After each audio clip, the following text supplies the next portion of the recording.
i5 12400F के साथ आज 2026 में कौन से ग्राफिक्स कार्ड्स लेना चाहिए। देखो, अगर तुम गलत जीपीयू चूज करते हो तो इजीली 10 से 20 हजार का नुकसान हो ही जाएगा। और सबसे डेंजरस बात यही है कि लोग गलती कर रहे हैं, स्पेशली जब ग्राफिक्स कार्ड्स की प्राइसेस काफी बढ़ी हुई हैं। मैंने अपने पिछले वीडियो में 40K के अंदर कुछ बेहतरीन जीपीयूज बताए थे, बट सबके लिए 40,000 का बजट सही नहीं है। i5 12400F आज की डेट में भी इवन एक सॉलिड सीपीयू है, 6 कोर 12 थ्रेड का सीपीयू है, एंड जैसे ये काफी पुराना सीपीयू है तो आज ये काफी सस्ते में भी अवेलेबल है। 1080p एंड 1440p गेमिंग में ये बेहतरीन सीपीयू है। मिड रेंज ग्राफिक्स कार्ड्स के साथ इजीली तुम इस सीपीयू को पेयर कर सकते हो, नो बॉटलनेकिंग। इवन ये कार्ड 4K कैपेबल भी हैं। अगर तुम हायर एंड कार्ड्स के साथ इस सीपीयू को पेयर अप करते हो तो 4K गेमिंग भी इजीली हो जाएगा एट 60 fps।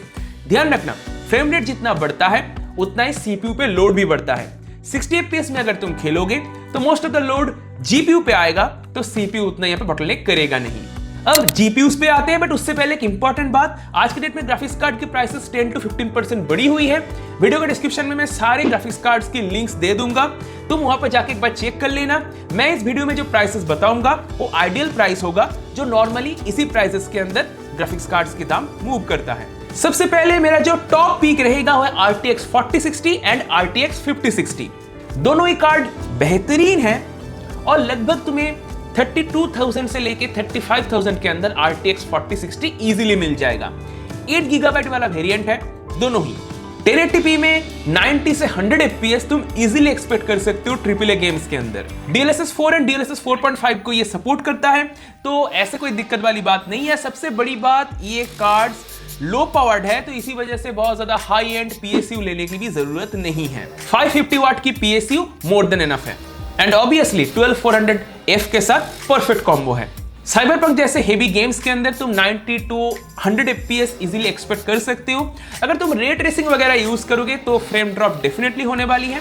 साथ ही अगर तुम फ्रेम जनरेशन का यूज करते हो रे ट्रेसिंग के साथ तो फ्रेम रेट्स तुम्हें काफी अच्छा मिल जाएगा। बट एक दिक्कत है, इसमें 8 GB की भी रैम है, जिस वजह से रे ट्रेसिंग काफी लिमिटेड हो जाती है। जीपीयू का फुल पोटेंशियल यूज नहीं हो पाता प्रॉपर्ली। RTX 4060 एंड RTX 5060 में परफॉर्मेंस डिफरेंस बहुत ज्यादा नहीं है। 5060 में थोड़ा बेहतर मिलेगा, डेफिनेटली मिलेगा, बट वो कार्ड थोड़ा महंगा है। दूसरा ऑप्शन RX 7600 AMD की जीपीयू है।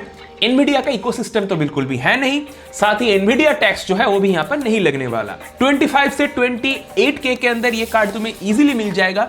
रॉ FPS जो है तुम्हें बेहतरीन मिलेगा, बट FSR 4 का सपोर्ट या फिर रे ट्रेसिंग बहुत अच्छे तरीके से काम इसमें करता नहीं है, क्योंकि पुराना जनरेशन का कार्ड है। बट रेस्ट ऑफ परफॉर्मेंस काफी अच्छा मिलेगा। E sports and budget segment की गेमिंग के लिए काफी अच्छा कार्ड है। 12400 के साथ परफेक्टली कंफर्टेबल है, कोई यहाँ पे बॉटलनेकिंग वगैरह होगा नहीं। Most of the AAA titles को 7600 इजीली 80 से 100 fps के अंदर हैंडल कर लेगा 1080p हाई सेटिंग्स के अंदर। बट यहाँ पर एक हिडन ट्रूथ है जो तुम्हारे फ्यूचर एक्सपीरियंस को खराब कर सकता है। 8 GB की भी रैम, चाहे 5060 की बात करूं, चाहे 4060 की बात करूं, 7600 की बात करूं, सभी में 8 GB की भी रैम है। लॉन्ग टर्म में थोड़ा सा रिस्की हो ही जाता है। जैसे मैंने RTX 5060 की बात कर ली, अब 5060 Ti भी एक अच्छा ऑप्शन है, बट ये कार्ड थोड़ा महंगा है। लगभग 35 से 47K तक तुम्हें देना पड़ सकता है। करंट प्राइसिंग तुम वीडियो के डिस्क्रिप्शन में चेक कर लेना। इस कार्ड की 16GB वेरिएंट भी आता है 5060 Ti की, जो करंटली 55 से 56,000 के अंदर चल रहा है, बहुत महंगा है। 1440p में अबव 80 fps तुम्हें इजीली मिल जाएगा। सभी AAA टाइटल्स को तुम चला लो, कोई दिक्कत वाली बात नहीं है। 1440p कार्ड है, best 1440p card on budget मैं इसी को कहूंगा, 5060 Ti। देखो यहाँ पर एक छोटा सा कैच है, 5060 Ti की जो 16GB वाला वेरिएंट है ये थोड़ा महंगा है मेरे हिसाब से। इसकी जगह पर अगर तुम RTX 4070 लोगे वो थोड़ा सस्ता पड़ेगा, उसमें 12GB की भी रैम मिल जाती है और लगभग सिमिलर परफॉर्मेंस ये ऑफर करता है 4070। करंट प्राइसिंग मैं तो वीडियो के डिस्क्रिप्शन में दे दूंगा, कौन सा कब सस्ता चल रहा है तुम चेक कर लेना। ध्यान दो, 4070 की full potential 12400F most of the time use नहीं कर पाएगा, क्योंकि ये CPU बॉटलनेकिंग डेफिनेटली होने वाली है इससे, क्योंकि 4070 काफी पावरफुल कार्ड है। बट जहां पर GPU का रिक्वायरमेंट ज्यादा है, GPU सेंट्रिक गेम है, तो वहां पर दिक्कत नहीं होगी। अगर तुम 60 fps में खेलने का ठान लो और तुम ये डिसाइड कर लो मैं हायर रिफ्रेश रेट में खेलूंगा ही नहीं, मेरे पास हायर रिफ्रेश रेट मॉनिटर ही नहीं है, तब तुम डेफिनेटली 4070 को चूज कर सकते हो, कोई दिक्कत वाली बात नहीं है। हाँ 4070 में अगर तुम रेंडरिंग वगैरह करोगे, वीडियो रेंडरिंग या फिर ग्राफिक्स डिजाइनिंग का काम करोगे, क्रिएटिव कुछ काम करोगे, तब डेफिनेटली जीपीयू का पोटेंशियल तुम्हें समझ में आएगा। नेक्स्ट ऑप्शन तुम्हारा दिमाग उड़ा देगा, 7800 XT AMD की। ये कार्ड 16 GB VRAM के साथ आता है। VRAM लिमिटेशन पूरी तरीके से खत्म हो जाती है। 1440p गेमिंग में बेस्ट है, कोई एनवीडिया टैक्स नहीं लगेगा इसमें।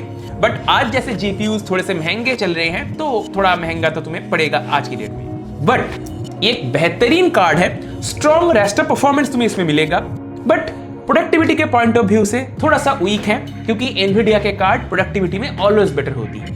बट अगर तुम्हें सिंपली प्रीमियर प्रो चलाना है या फिर छोटे मोटे लेवल पे आफ्टर इफेक्ट, फोटोशॉप वगैरह चलाना है, तब तुम डेफिनेटली इस कार्ड को कंसीडर कर सकते हो गेमिंग के साथ। गेमिंग में तो ये अच्छा परफॉर्मेंस निकाल ही रहा है। बट रे ट्रेसिंग तुम इस कार्ड से बहुत अच्छे से एक्सपेक्ट नहीं कर सकते, क्योंकि AMD के पुराने जनरेशन में रे ट्रेसिंग उतना अच्छा नहीं है। डेफिनेटली सस्ते में बेहतरीन सौदा है।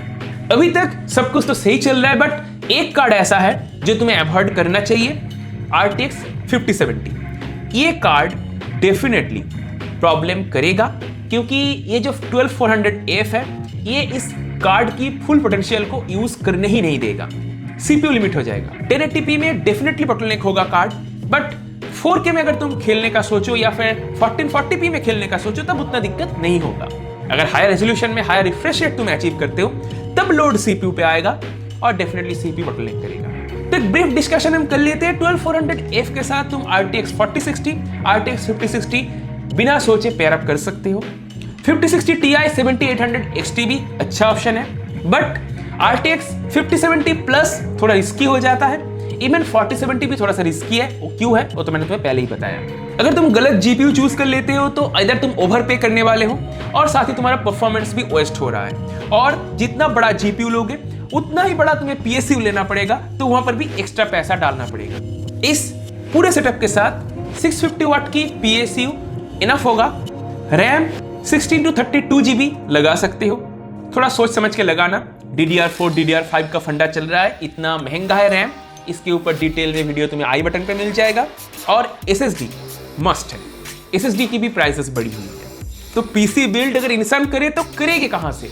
हाँ, कंक्लूजन नहीं है, 12400F आज की डेट में भी एक स्ट्रॉन्ग CPU है, बट तुम्हें सही GPU चूज करना पड़ेगा। तो बस ऐसे ही, और अगर स्मार्ट डिसीजन तुम पीसी बिल्ड में लेना चाहते हो और इन्फॉर्मेशन चाहिए तो मेरे चैनल को सब्सक्राइब करके रखो, साथ ही साथ बेल आइकन को भी प्रेस कर देना। और अगर तुम्हारे मन में कोई सवाल है तो कमेंट सेक्शन में पूछ सकते हो। पीसी बिल्ड के रिगार्डिंग कोई हेल्प चाहिए तो ये मेरा व्हाट्सएप नंबर है, ये सर्विस पेड है, तुम मुझसे कॉन्टेक्ट कर सकते हो। अभी के लिए इतना ही, बाय बाय।